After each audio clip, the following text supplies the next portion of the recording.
No more dark pit?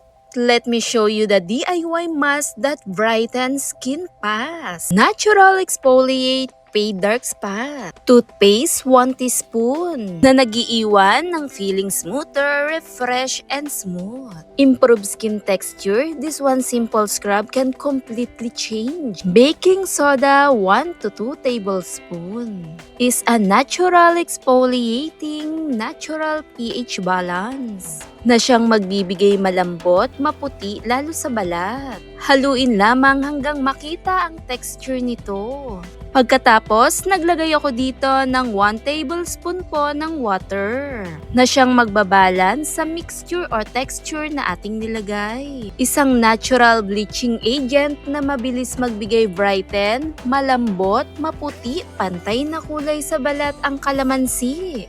Isang piraso lamang po ang aking nilagay. Kunin lang ang katas nito. Mayaman ito sa vitamin C na siyang magbabalance, magbigay puti at pantay na kulay sa ating balat. It's a natural bleaching properties to give brightening and reduce the dark spot as a natural exfoliate. Perfect, mabilisan nagpapaputi para sa ating balat. Gamitin lamang kung saan parte ng pangingitim ay napakainam pampaputi ito.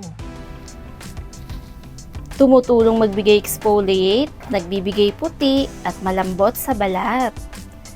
Sa paggamit nga nito, dahan-dahan lamang natin itong ilinis sa parting paa, siko, batok, tuhod. Tumutulong magbigay brightening at exfoliating na rin to.